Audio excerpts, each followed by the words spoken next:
Para sa bawat Pilipino, alam ko na buo ang galit ninyo sa akin ngayon. Nauunawaan ko rin kung bakit, lalo na at malaki ang halagang nakataya. Pero bago kayo humusga, hayaan ninyong ipaliwanag ko ang buong katotohanan. Matagal akong hindi nagsalita dahil may direktang utos sa akin. Huwag nang bumalik ng Pilipinas at manahimik na lamang. Umalis ako noong July 19, 2025 para sa aking medical check-up. Nakaplanong bumalik pagkatapos ng SONA ni Pangulo. Pero habang papauwi na ako, tinawagan ako ni dating Speaker Martin Romualdez at sinabihan, "Stay out of the country. You will be well taken care of as instructed by the President." Noon naniniwala pa ako sa kanila, kaya't hindi ako bumalik.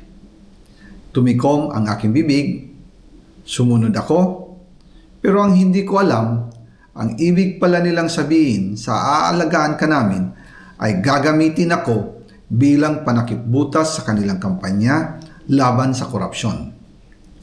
Ginawa nila akong poster boy ng kanilang sariling kasinungalingan. Ngayon, hindi na ako mananahimik, ilalabas ko ang lahat ng katotohanan. May resibo, may ebidensya, at may pangalan. Nagsimula ito nung tumawag si Sekmina Pangandaman sa akin nung nag-umpisa ang BICAM process last year, 2024. Ang sabi niya, katatapos lang ng meeting nila ni Pangulo at may instructions na mag-insert o magpasok ng 100 billion worth of projects sa BICAM.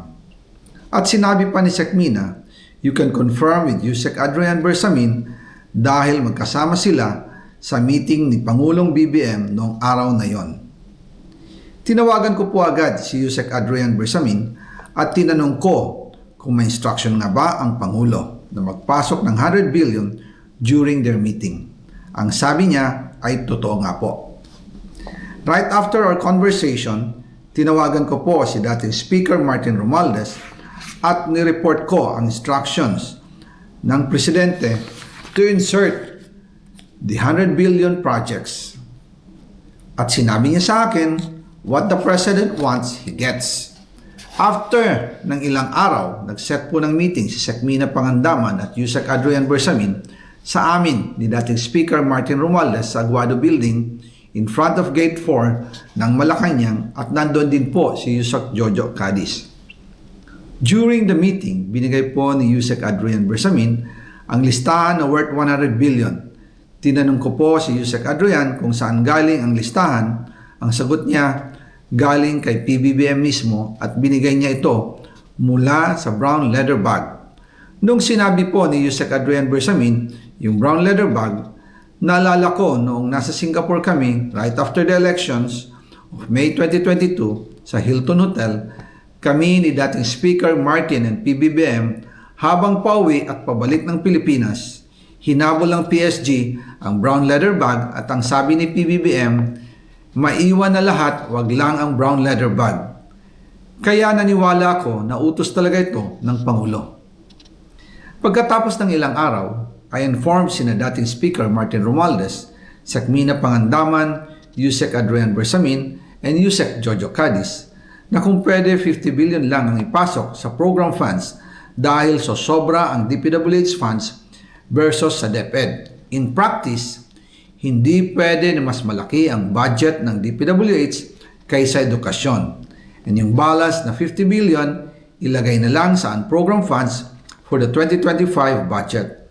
Dahil Office of the President din ang nagre-release ng lahat ng unprogrammed funds.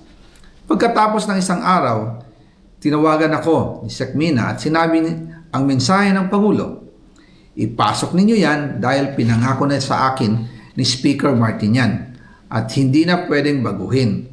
Kumbaga, ang utos ng hari hindi pwedeng mabali. Again, I informed the Speaker and asked clearance about the instructions ng Pangulo. At ang sabi niya, wala tayong magagawa. Kaya po nagtataka ako kung bakit sinasabi ni Pangulo na hindi niya makilala ang budget. Samantalang lahat na binawas at dinagdag sa mga ahensya ng gobyerno ay humihingi ng approval sa kanya si Sekmina Pangandaman.